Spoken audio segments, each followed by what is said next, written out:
கிறிஸ்துவுக்குள்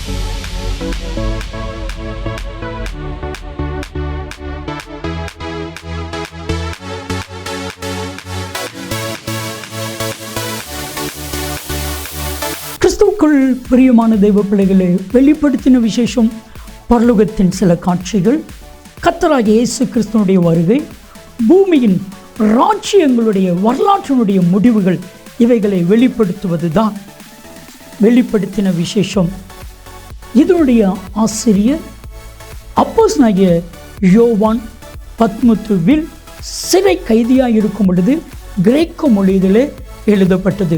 பெரும்பாலும் அடையாள மொழிகளிலே எழுதப்பட்ட இந்த புத்தகம் மதிப்பிற்குரிய டாக்டர் ரெவரண்ட் பால்ராஜ் அதிசயமணி அவர்கள் மூலமாக நமக்கு டிராஸ்டிவின் மக்களுக்கு இது போதிக்கப்படுகிறது.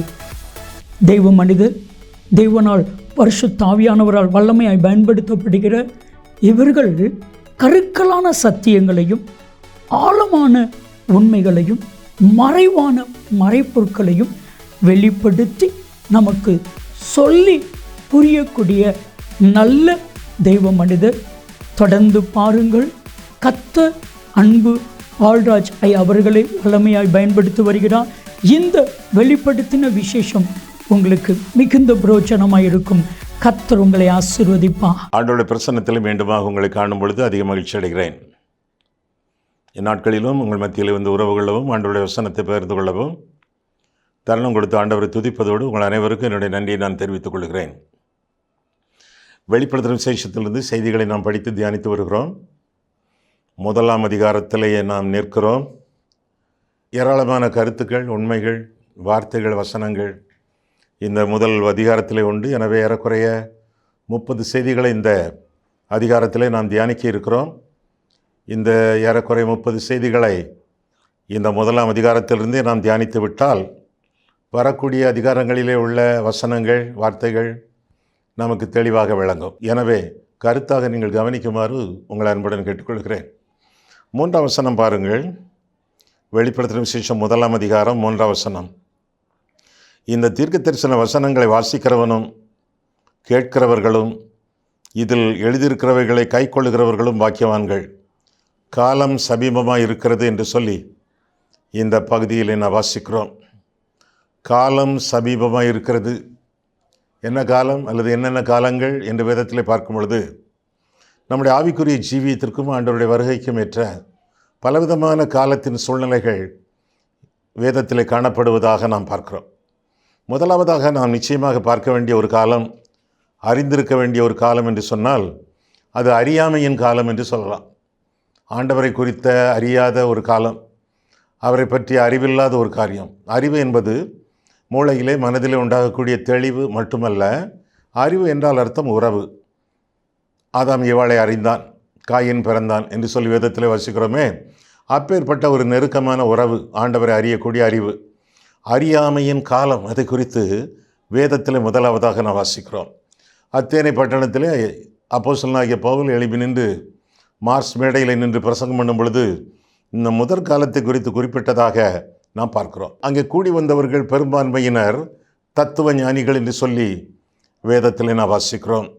அவர்களிடத்தில் சுவிசேஷத்தை அவர்கள் புரியக்கூடிய அளவிலே பவுல் சொல்லுவதாக பார்க்கிறோம்.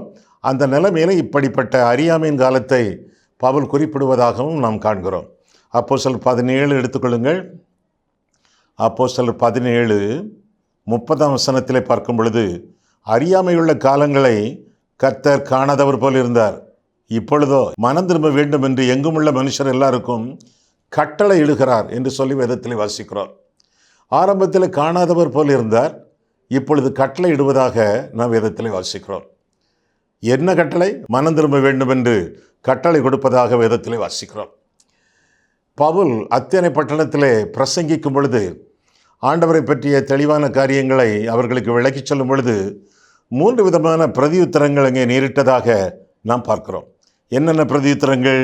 இந்த அறியாமையின் காலம், மனம் திரும்ப வேண்டும் என்ற கட்டளையெல்லாம் கொடுத்துவிட்டு அந்த கேட்டவர்கள் மத்தியில் 3 விதமான பிரதியுத்தரங்கள், ரெஸ்பான்சஸ் என்னென்ன என்று பார்த்தால் 32ஆம் வசனம், மரித்தோரின் உயிர்த்தெழுதலை குறித்து அவர்கள் கேட்ட பொழுது சிலர் இகழ்ந்தார்கள் என்று சொல்லி வாசிக்கிறோம். முதல் ரெஸ்பான்ஸ், முதல் பிரதியுத்தரம் என்ன? இகழ்ந்தார்கள். உயிர்த்தெழுதலை குறித்து அவர்கள் நம்பவே இல்லை என்று சொல்லி வேதத்தில் வாசிக்கிறோம். ஒரு காலத்தில் நோவா கூட பிரசங்கம் பண்ணும்போது மழை வரப்போகிறது, ஜலம் வரப்போகிறது என்று பிரசங்கிக்கும் பொழுது யாருமே கேட்கவில்லை. ஆனால் அவருடைய குடும்பத்தார் மட்டுமே பேழையிலே காக்கப்பட்டார்கள், மற்ற பேர் அழிந்தார்கள் என்று சொல்லி வேதம் கற்றுக் கொடுக்கிறது. அதுபோல் இப்பொழுது உயிர்த்தெழுதலை குறித்து பவுல் பிரசங்கிக்கும் பொழுது இகழ்ந்தார்கள், அலட்சியம் பண்ணினார்கள். இரண்டாவதாக இன்னும் சிலர், அதே 32ஆம் வசனம், சிலர் நீ சொல்லுகிறதை இன்னொரு வேளை கேட்போம் என்றார்கள். இன்னொரு வேளைக்காக அவர்கள் ஒத்தி போட்டதாக பார்க்கிறோம். இப்பொழுது எங்களால் சரியாக புரிந்து கொள்ள முடியவில்லை, புரிந்து கொண்டாலும் ஜீரணிக்க முடியவில்லை, இன்னும் எங்களால் உடனடியாக கீழ்ப்படிய முடியவில்லை, கொஞ்ச நேரம் கழித்து பார்ப்போமே, கொஞ்சம் காலதாமதம் பண்ணி பார்ப்போம் என்று சொல்லி சிலர் இன்னொரு வேளை என்று சொல்லி காலதாமதம் பண்ணினதாக அவர்களை குறித்து பார்க்கிறோம். முதலாவதாக இகழ்ந்தார்கள், இன்னொரு கூட்டம் இன்னொரு வேளை என்றார்கள். இப்படி இருக்க, அடுத்த வசனம் 33, இப்படி இருக்க, எப்படி இருக்க? இகழ்ச்சியும் இன்னொரு வேளையும் என்று சொல்லி கொண்டிருக்க பவுல் அவர்களை விட்டு போய்விட்டான். கம்பல் பண்ணலை, அவர்கள் யாரையும் ரொம்ப கட்டாயப்படுத்தலை, பலாத்காரப்படுத்தலை. நீங்கள் மனம் திரும்பி ஆண்டவரை இரட்சகராக ஏற்றுக்கொள்ளாவிட்டால் அழிந்த போவீர்கள், ஆக்கினை தீர்ப்புக்கு உள்ளாவீர்கள் என்றெல்லாம் சொல்லாமல் அப்படி இடத்தை காலி பண்ணி விட்டதாக வேதத்தில் வாசிக்கிறோம். ஆனாலும் ஒரு சிலர் ஓடிப்போய் அவனை பற்றி கொண்டார்கள் என்று சொல்லியும் காண்கிறோம். அடுத்த வசனம் 34, சிலர் அவனை பற்றி கொண்டு விசுவாசிகளானார்கள் என்று சொல்லி வேதம் நமக்கு கற்றுக் கொடுக்கிறது. சிலர் இகழ்ந்தார்கள், சிலர் இன்னொரு வேளை என்றார்கள், சிலர் இயேசு கிறிஸ்துவை பற்றும் சுவிசேஷ செய்தி கேட்டு பற்றி கொண்டார்கள் என்று சொல்லி அவர்களை குறித்து வேதத்திலே வாசிக்கிறோம். இயேசுவை பற்றி கொண்டார்கள், இரட்சிப்புக்கு தங்களை ஒப்புக் கொடுத்தார்கள் என்று சொல்லி வேதம் நமக்கு கற்றுக் கொடுக்கிறது. அவரால் மட்டுமே இரட்சிப்பு என்ற கருத்தை வேதத்திலே குறிப்பாக அப்போஸ்தலர் நடபடிகளிலே அவ்வப்போது ஆங்காங்கே நாம் பார்ப்பதாக வேதம் நமக்கு கற்றுக் கொடுக்கிறது. 4ஆம் அதிகாரம் பாருங்கள், அப்போஸ்தலர் 4ஆம் அதிகாரம். அப்போஸ்தலர் 4ஆம் அதிகாரம், அங்கும் அதே கட்டளை வித்தியாசமாக கொடுக்கப்படுகிறது. என்ன கட்டளை?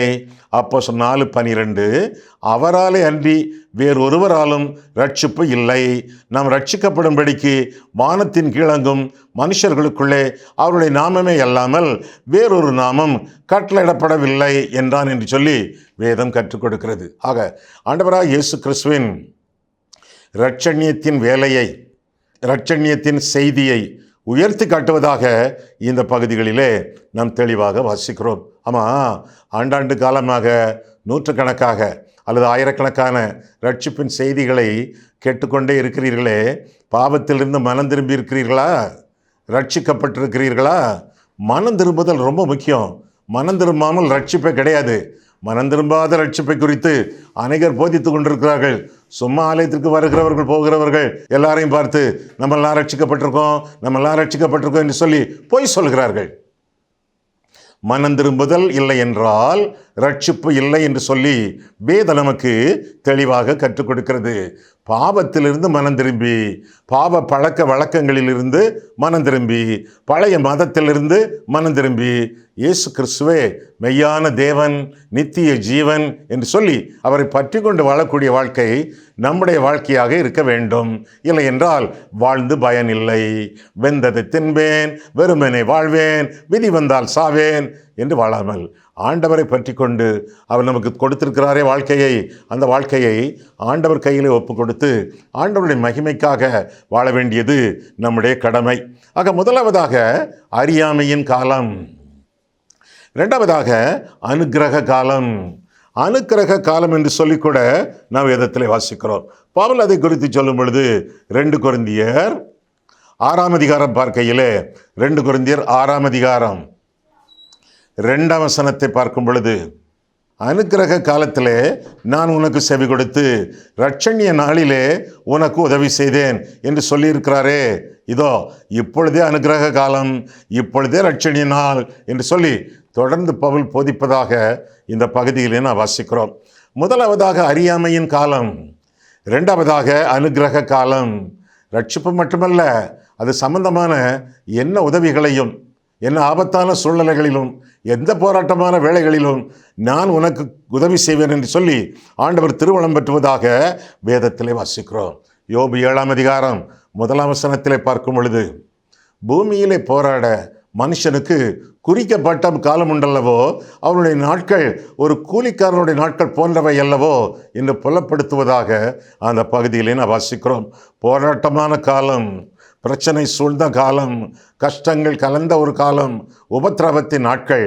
அந்த சூழ்நிலையிலே நான் உனக்கு செவி கொடுப்பேன் என்று ஆண்டவர் சொல்லாமல் செவி கொடுத்தேன் என்று சொல்லி ஆண்டவர் உதவி செய்ய ஆண்டவர் நமக்கு ஆதரவாக இருக்கிறார், அனுகூலமாக தெளிவாக இருக்கிறார், பக்கத்தில் இருக்கிறார். நம்மை விட்டு விலகுவதும் இல்லை, நம்மை அவர் கைவிடுவதும் இல்லை. கைவிடுவதும் இல்லைன்னா கையை பிடிச்சிக்கிட்டு இருக்காருன்னு அர்த்தம். நீதியின் வலது கரத்தினாலே நான் உன்னை தாங்குவேன் என்று சொல்லி ஆண்டவர் திருவுளம் பெற்றினாரே, அதே ஆண்டவர், கிருபையின் ஆண்டவர், அனுக்கிரக காலத்திலே நமக்கு உதவி செய்ய வல்லவராக இருக்கிறார் என்று சொல்லி வேதம் நமக்கு கற்றுக் கொடுக்கிறது. எந்தெந்த சூழ்நிலைகளிலே ஆண்டவருடைய அனுக்கிரகம் நமக்கு தேவை, ஆண்டவருடைய உதவி நமக்கு தேவை. 63ஆம் சங்கீதம் பாருங்கள். சில உதவியின் சூழ்நிலைகளை நாம் அங்கே பார்க்கலாம். தாவீது வனாந்தரத்திலே இருக்கும் பொழுது அவன் பாடின ஒரு சங்கீதம், பிரச்சனையான சூழ்நிலையிலே அவன் பாடின ஒரு சங்கீதம்.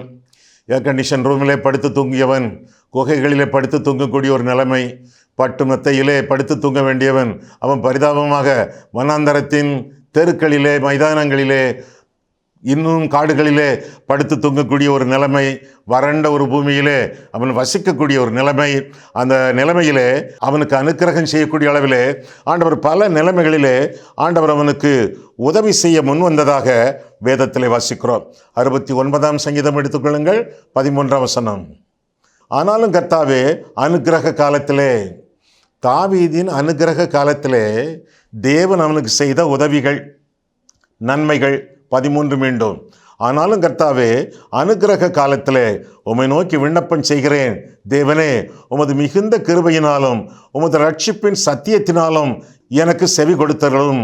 நான் அமிழ்ந்து போகாதபடிக்கு சேற்றி நின்று என்னை தூக்கிவிடும். என்னை பகைக்கிறவர்களினின்றும் நிலையாத ஜலத்தினின்றும் நான் நீங்கும்படி செய்யும். ஜல பிரவாகங்கள் என்மேல் புரளாமலும் ஆழம் என்னை விழுங்காமலும் பாதாளம் என்மேல் தன் வாயை அடைத்துக் கொள்ளாமலும் இருப்பதாக. கர்த்தாவே, என் விண்ணப்பத்தை கேட்டருளும். உம்முடைய தயை நலமாயிருக்கிறது. உமது உருக்கமான இரக்கங்களின்படி என்னை கடாட்சி தரலும். உமது முகத்தை உமது அடியனுக்கு மறையாதையும்.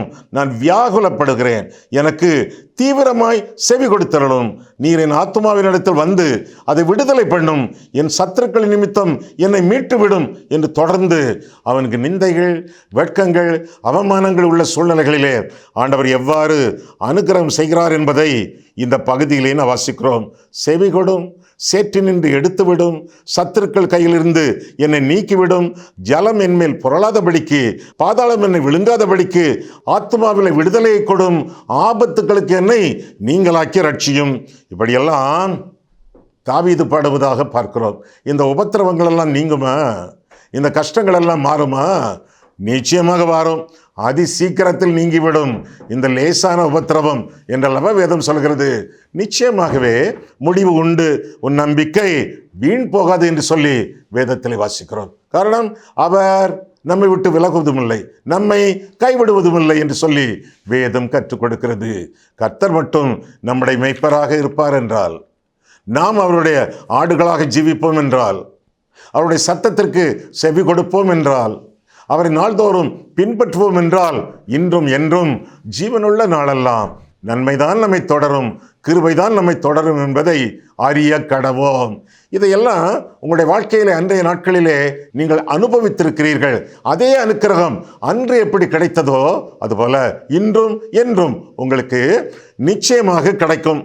ஆக முதலாவதாக நாம் பார்த்தது அறியாமையின் காலம், இரண்டாவதாக நாம் பார்த்தது அனுக்கிரக காலம், மூன்றாவதாக ஆண்டவர் சந்திக்கும் காலம்.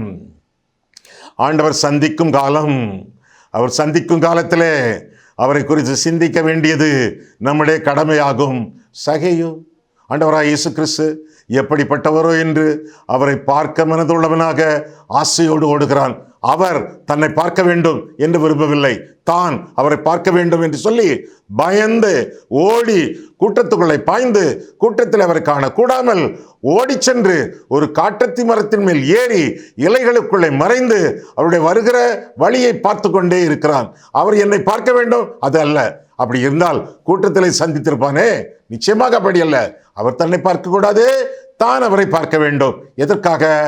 இயேசு எப்படிப்பட்டவரோ என்று பார்க்க ஆசையுள்ளவனாக பார்க்கும் பொழுது சகேயு சீஷர்கள் பின்தொடர, பொதுமக்கள் பின்தொடர எருசலேமை நோக்கி போய்கொண்டிருக்கிறார். எதற்கு எருசலேம்? கல்வாரிக்கு போக வேண்டும், அங்கே மரிக்க வேண்டும், ஜனங்களுடைய ரட்சிப்புக்காக அவர் உயிர் விட வேண்டும். கடைசி நாட்கள், கடைசி மணி தூளிகள். அந்த கடைசி மணி தூளிகளிலும் கூட்டத்தை ஆண்டவர் சற்றும் பொருட்படுத்தாமல் காட்டத்தி மரத்தின் கீழே நின்று அண்ணாந்து பார்த்து, சகைவே சந்திக்கும் காலம், ஆண்டவர் சந்திக்கும் காலம், நீ சீக்கிரமா இறங்கி வா, இன்றைக்கு நான் உன் வீட்டிலே தங்க வேண்டும் என்று சொல்லுவதாக வேதத்திலே வாசிக்கிறோம். உன் வீட்டிலே தங்க வேண்டும் என்ன சொல்லவில்லை. மற்றவர்களை எல்லாம் ஆண்டவர் சந்திக்கும் பொழுது உன் விசுவாசம் உன்னை ரட்சித்தது, சமாதானத்தோட போ என்று சொல்லிவிடுவார். அல்லது உன் பாவங்கள் உனக்கு மன்னிக்கப்பட்டது என்று சொல்லி செல்வார். இப்படி பாவங்கள் மன்னிக்கப்பட்டன, விசுவாசம் ரட்சித்தது என்று தனிப்பட்ட நபர்களையெல்லாம் கிறிஸ்து சந்திக்கும் பொழுது அவர்களுக்கு மட்டுமே ரட்சிப்பு, அவர்களுக்கு மட்டுமே ஆத்தும மீட்பு, அவர்களுக்கு மட்டுமே ஆசீர்வாதம் கொடுத்து அகழ்வார். ஆனால் சகைவை ஆண்டவர் சந்தித்த பொழுது உன் விசுவாசம் உன்னை ரட்சித்தது, உன் பாவங்கள் உனக்கு மன்னிக்கப்பட்டது, என்னை பார்க்க ஆசையோடு வந்தாய், வெரி குட், போயிட்டு வா என்றெல்லாம் சொல்லாமல் உன் வீட்டிலே தங்க வேண்டும் என்று சொன்னாரே. அப்படி சொல்லவில்லை லேசில் யாரிடத்திலும் ஆண்டவர் உன் வீட்டிலே தங்க வேண்டும். யார் இந்த செய்கையோ? பணக்காரன், ஆஸ்தியிலே நம்பிக்கை உள்ளவன், பெரிய ஐஸ்வர்யவன், காசே கடவுளடா என்ற பாட்டு இவனுக்கு ரொம்ப பிடிக்கும். காசே கடவுள் என்று சொல்லி வாழ்ந்த ஒரு மனுஷன். அப்போ பணத்துக்கு அடிமையான ஒரு மனுஷன், அவன் வீடு எப்படி இருக்கும்? மனைவி தாறுமாறாக ஜீவிப்பாள், பிள்ளைகள் தாறுமாறாக ஜீவிப்பார்கள். இதுதானே பொதுவாக நாம் காண்கிற ஒரு காட்சி. எனவே சகைவே, உனக்கு மட்டுமல்ல உன் வீடு முழுவதற்கும் என்னுடைய ரட்சிப்பு தேவை என்று சொல்லி உன் வீட்டிலே தங்க வேண்டும் என்று சொல்லி ஆண்டவரை டிமாண்ட் பண்ணுவதாக, வற்புறுத்துவதாக இந்த பகுதியிலே வாசிக்கிறோம். அவன் வழியிலே தன்னுடைய பாவங்களை எல்லாம் அறிக்கையிட்டு அவர்கள் வீட்டுக்கு வந்த பொழுது இன்றைக்கு இந்த வீட்டுக்கு ரட்சிப்பு வந்தது என்று சொல்லி ஆண்டவர் குறிப்பிட்டதாக நான் வேதத்திலே வாசிக்கிறோம். ஐயா, தனிப்பட்ட ஒரு மனுஷனை பொருட்படுத்தி இவ்வளவு தூரம் ஆண்டவர் நேரம் எடுத்து அங்கே சென்றாரே, இதற்கெல்லாம் அவருடைய அன்புதானே காரணம். அன்பு காரணம், பெரிய அன்பு காரணம். அந்த அன்பிலே இன்னும் பல அம்சங்கள் இருந்தன. சகையு தேவ சாயலிலே படைக்கப்பட்டவன். சகையுக்காக நான் சீக்கிரமாக சிலுவையிலே மரிக்கப் போகிறேன், பரிசுத்த ஆவியானவர் இவன் மனம் திரும்ப வேண்டும், ரட்சிக்கப்பட வேண்டும் என்று நாள்தோறும் போராடி கொண்டிருக்கிறார். இதையெல்லாம் பொருட்படுத்தி நேரம் கொடுத்தேன், டைம் கொடுத்தேன், இன்னும் ரட்சிப்பை வீடு முழுவதற்கும் கொடுத்தேன். ஆமா, ஆண்டவர் உங்களை சந்தித்திருக்கிறாரா? உங்களுடைய வீடு எப்படி இருக்கிறது? கணவர் எப்படி இருக்கிறார்? மனைவி எப்படி இருக்காங்க? பிள்ளைகள் எப்படி இருக்காங்க? பெற்றோர் எப்படி இருக்காங்க? மாமனார் மாமியார் எப்படி இருக்காங்க? ரட்சிப்பின் கம்பீர சத்தம் உங்கள் வீட்டில் நின்று வெளியே தொனிக்கிறதா? இல்லை, ஒரு இருண்ட கண்டமாகவே உங்களுடைய இல்லம் விளங்குகிறதா? ஆண்டவராக இயேசு கிறிஸ்துவை உங்கள் சொந்த ரட்சகராக ஏற்றுக்கொண்டு அவருக்கு மகிமையாக உங்களுடைய ஜீவியத்தை வாழ ஆண்டவர் உங்களை அழைக்கிறார். அறியாமையின் காலம், அனுகிரகத்தின் காலம், ஆண்டவர் சந்திக்கும் காலம், அறிவிக்கும் காலம். சந்திச்சாரா? ஆண்டவர் உங்களை தொட்டாரா? ரட்சித்தாரா? அப்படின்னா என்ன செய்யணும்? யாம் பெற்ற இன்பம் பெருகை வையகம் என்று சொல்லி ஆண்டவருக்கு உங்களுடைய ஜீவியத்தை அர்ப்பணித்து வாழ வேண்டும். உங்களுக்கு மட்டும் ரட்சிப்பு அல்ல, உலகம் முழுவதற்கும், உங்கள் ஊருக்கும், உங்கள் குடும்பத்துக்கும், உங்கள் அக்கம்பக்கத்துக்கும், உங்கள் சபையிலே ரட்சிக்கப்படாதவர்களுக்கும் அறிவிக்க வேண்டும். யாரு? நீங்க தானே. உங்களுக்குள்ள தானே ரட்சிப்பு இருக்கு. சட்டியில் இருந்தா அகப்பையில வரணுமே. அடுத்தவங்களுக்கு அந்த ரட்சிப்பை நீங்கள் சுவிசேஷமா அறிவிக்கணுமே. இல்லையா? நேரம் இல்லையா? அது போர் அடிக்கையா? அதெல்லாம் சொல்ல பயமா இருக்கையா? கூச்சமா இருக்கையா? அதெல்லாம் சொல்லக்கூடிய தெளிவு அறிவு என்கிட்ட கிடையாதுய்யா, அதனால நான் அப்படியே வீட்டில் இருந்துக்கிடுறையா. என்ன சொல்லுது தெரியுமா உங்களை பற்றி? வேதவசனம் உங்களை பற்றி சொல்லும் பொழுது எஸ்தர் நூலிலே 4ஆம் அதிகாரம் 14ஆம் வசனத்திலே நீனா யாரு? நீங்கள் தான். நீ இந்த காலத்திலே மௌனமாக இருந்தால் இந்த காலம் எந்த காலம்? அறிவிக்கும் காலம். நீ இந்த காலத்தில் மௌனமாக இருந்தால் யூதருக்கு சகாயமும் ரட்சிப்பும் வேறொரு இடத்திலிருந்து எழும்பும். அப்பொழுது நீ உன் குடும்பத்தாரும் அழிவீர்கள். நீ சொல்லல, செத்தா.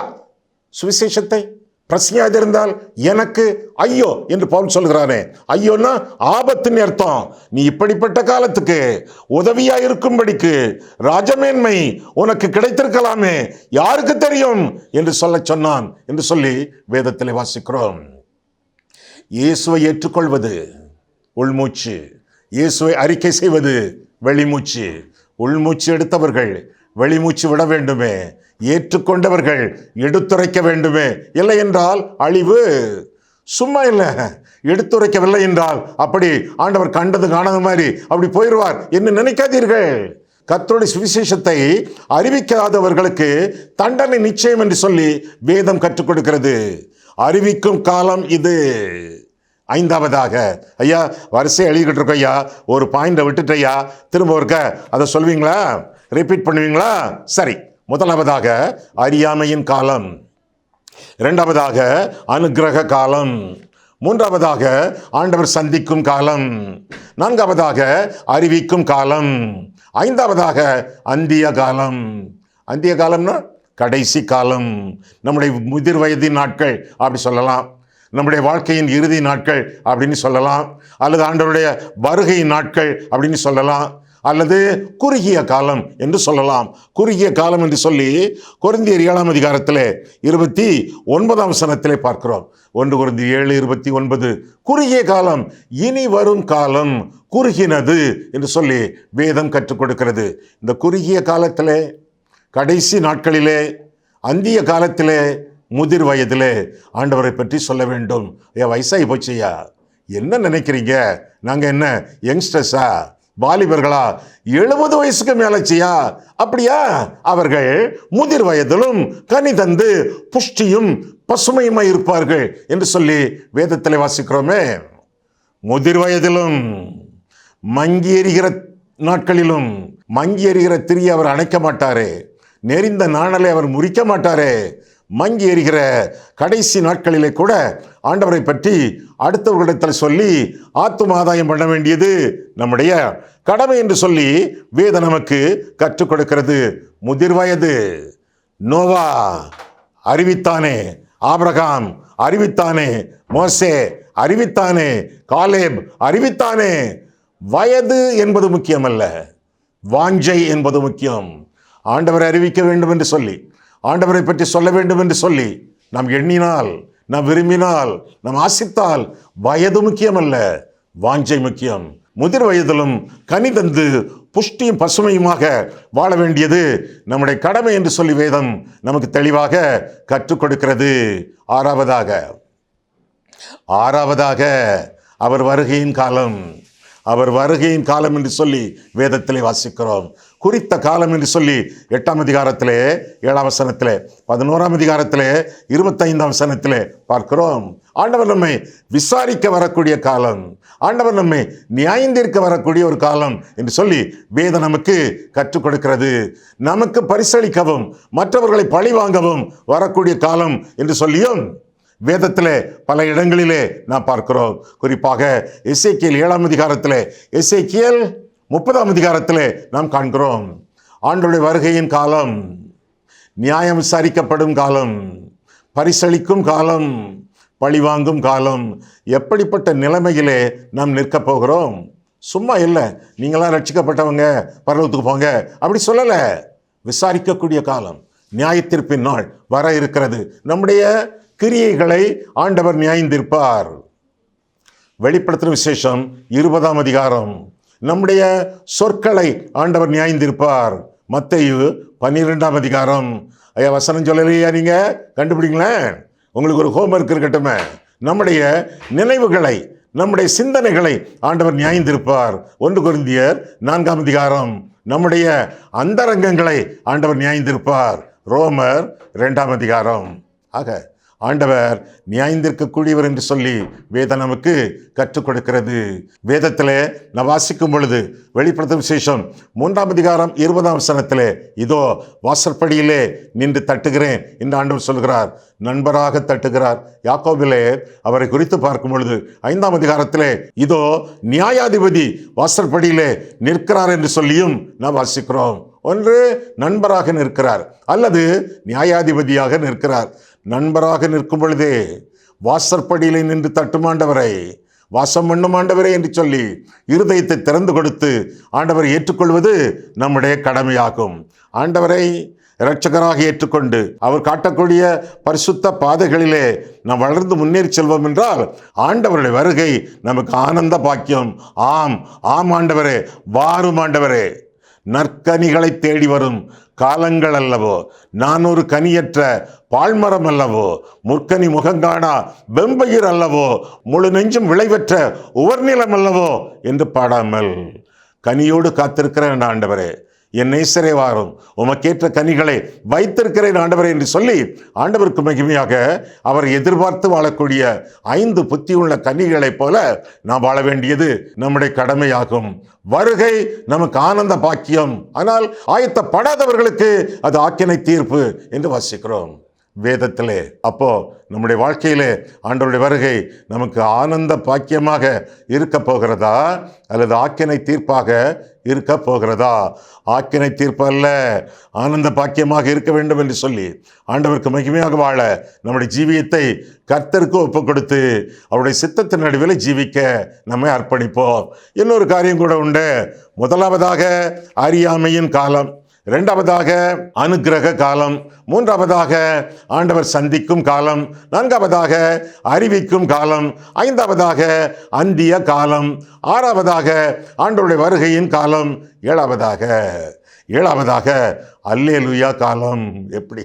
அல்லேலூயா காலம், ஆண்டவரை துதிக்கும் காலம், ஆண்டவரை துதித்து வாழக்கூடிய காலம். கர்த்தரை நான் எக்காலத்திலும், முற்காலம் தற்காலம் பிற்காலம், எக்காலத்திலும் ஸ்தோத்திரிப்பேன். ஆண்டவரை துதிக்கக்கூடிய காலம் இந்த காலம். முன்றைய நாட்கள் போல இன்றைய நாட்களிலும் வருங்காலத்திலும் அல்லேலூயா சொல்லி ஆண்டவரை துதிக்கக்கூடிய காலம். அல்லேலூயான்னு என்ன அர்த்தம்? அல்லேலூயான்னு என்ன அர்த்தம்? அல்லேல் அப்படின்னா ஸ்தோத்திரம் அல்லது துதின்னு அர்த்தம். யா அப்படின்னா யெகோவா அப்படின்னு அர்த்தம். அல்லேலூயான்னா கர்த்தருக்கு ஸ்தோத்திரம் அல்ல, கர்த்தரை துதியுங்கள் என்பது பொருளாகும். பிரைஸ் தி லார்ட் ஆங்கிலத்தில் பிரைஸ்ங்கிறது நவுன், பிரைஸ்ங்கிறது வெர்ப், ரெண்டும் உண்டு.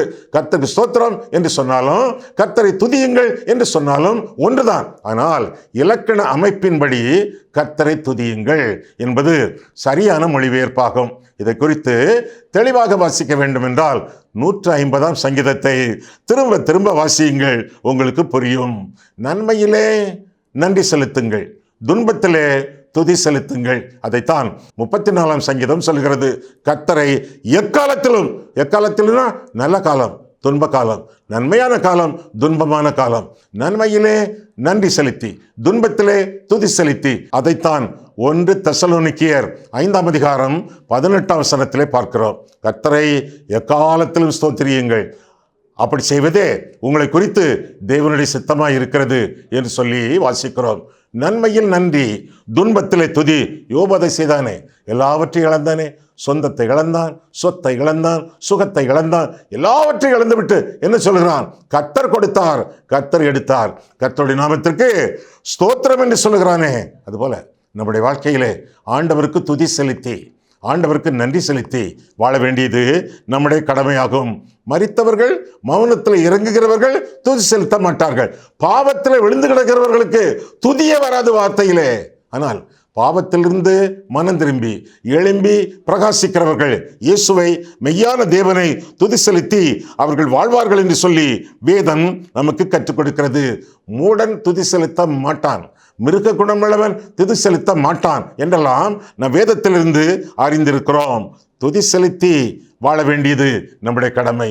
துதி செலுத்துவது அதற்கு என்னென்ன காரணம்? முதலாவதாக நான் ஆண்டவருக்கு சொந்தம் என்பது முதல் காரணம். 2வதாக எல்லாவற்றிலும் ஆண்டவருக்கு நான் நன்றி செலுத்துவேன், அது அடுத்த காரணம். 3வதாக ஆண்டவருடைய கிருபை, அவருடைய கிருபையினாலே நான் வாழ்கிறேன். நான் இன்னும் உயிரோடு இருப்பது, நான் நிர்மூலமாக அது இருக்கிறது தேவனுடைய சுத்த கிருபை. இந்த மாதிரிப்பட்ட கிருபையின் எத்தனங்களுக்காக ஆண்டவருக்கு நன்றி செலுத்தி, அல்லேலூயா செலுத்தி, ஆண்டவரை மகிமைப்படுத்தி வாழ வேண்டியது நம்முடைய கடமை. மீண்டும் ஒரு முறை இந்த காரியங்கள் உங்களுடைய செக்லிஸ்ட் பாருங்கள். நீங்கள் எழுதியிருப்பீர்களே, செக் பண்ணுங்களேன். முதலாவதாக அறியாமையின் காலம், இரண்டாவதாக அனுக்கிரக காலம், மூன்றாவதாக ஆண்டவர் சந்திக்கும் காலம், நான்காவதாக அறிவிக்கும் காலம், ஐந்தாவதாக அந்திய காலம், ஆறாவதாக அவர் வருகையின் காலம், ஏழாவதாக அல்லேலூயா காலம். இந்த காலங்களை எல்லாம் முறைப்படி நீங்கள் அனுசரித்து அந்த காலங்கள் போதிக்கக்கூடிய உண்மைகளுக்கு உங்களுடைய வாழ்க்கையை அர்ப்பணித்து ஆண்டவருக்கு மகிமையாக வாழ கடவீர்கள். கண்களை மூடுவோம், கர்த்தரை பார்ப்போம். அன்புள்ள ஆண்டவரே, உம்முடைய வசனங்களை ஆராயவும், எங்கள் வாழ்க்கையை ஆராயவும் உம்முடைய சமூகத்தில் எங்களை வழிநடத்தினீர். அதற்காக நன்றி செலுத்துகிறோம் சுவாமி. காலம் சமீபமாக இருக்கிறது என்று எங்களுக்கு கற்றுக் கொடுத்தீர் சுவாமி. நீர் உம்முடைய வேதத்தின் வாயிலாக எங்களுக்கு போதித்த பற்பல விதமான காலங்களின் கருத்துக்களை நாங்கள் கற்க ஆண்டவரே கிருபை செய்தீர். அதற்காக ஸ்தோத்திரம். இந்த காலங்களுக்காக உமக்கு ஸ்தோத்திரம். இந்த காலங்கள் குறிப்பிடக்கூடிய காரியங்களுக்கு எங்களுடைய வாழ்க்கையை பூரணமாக அர்ப்பணித்து, குறிப்பாக பாவங்களிலிருந்து மனம் திரும்பி பரிசுத்த வாழ்க்கையை கடைபிடித்து ஆண்டவருடைய வருகைக்கு ஆயத்தப்பட்டு முன்னேறி செல்லத்தக்கதாக கிருபை செய்யும். இயேசு கிறிஸ்துவின் நாமத்தில் ஜெபிக்கிறோம் பிதாவே, ஆமேன்.